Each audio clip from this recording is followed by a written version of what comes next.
Okay, so this is the first time that I've really done this, the whole sharing your thoughts in front of a camera for the whole world to poke and prod at. Um, so this isn't really a poem or a story or anything like that. It's kind of more of just my thoughts. Um, Elsa, who is one of my absolute best friends in the entire world, she's practically family.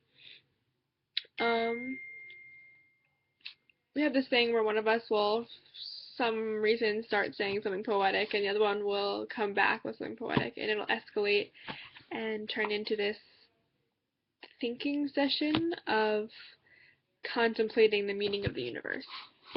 And we had one again today, um, and I happen to like some of the things that I said. I'm going to share my side of the conversation. I don't know if she wants to keep her side private, and I respect her privacy, so I'm going to only read my side of the conversation. Um, it's a little long, it's a little all over the place, um, and the last thing before I start is the name of the piece. I don't really know what I'm doing with it yet, but for right now, I'm just going to call it Pieces of Us. Okay.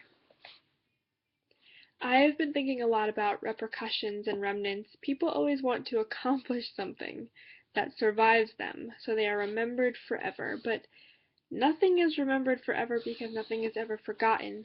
Matter can't be created or destroyed, so what we are now will forever be in existence.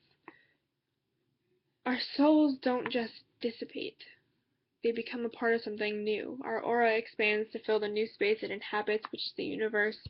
Our souls become the air we breathe, the water we drink, the food we eat, and the love that invades our hearts.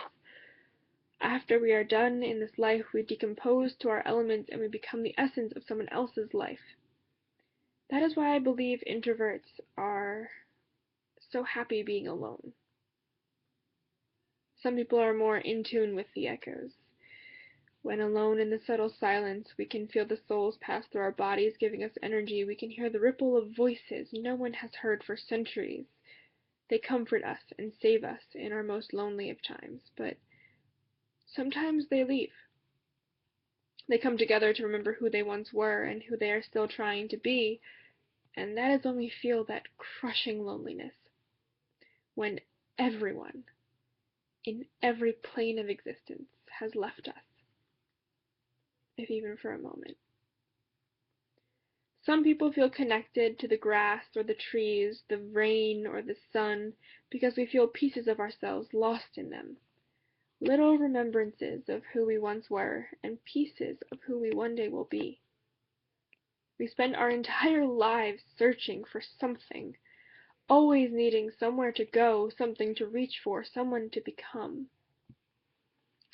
But it's hopeless, because we don't know what we have already found, or what is unable yet to be found.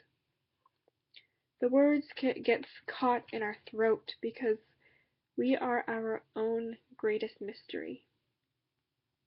Yet we are the only thing we can ever truly know. So we can't find the words to say goodbye to who we were. We cannot say goodbye to ourselves because without those lost pieces we know nothing. And knowing nothing is terrifying. So we would rather keep the dead pieces of our souls and pretend they are still alive, paint their cheeks red so we think there is bliss still pumping through the veins, breath still circulating in the lungs.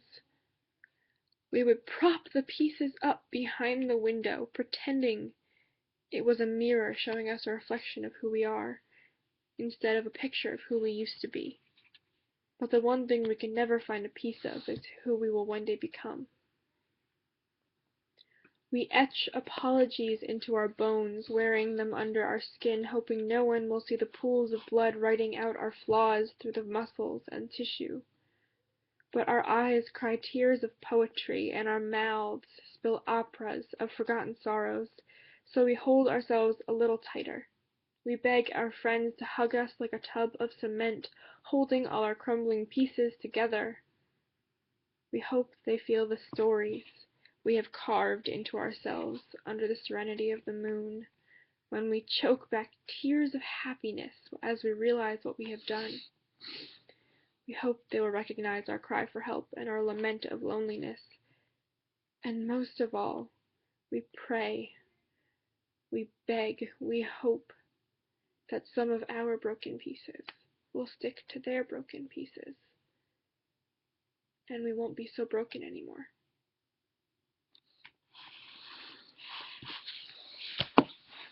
Okay, so that was that. Make of it what you will. Hopefully it'll make you think or help you find your own meaning of the universe, because I sure as heck am still contemplating mine. Yeah, and if anybody wants some of my broken pieces, I've got plenty to go around.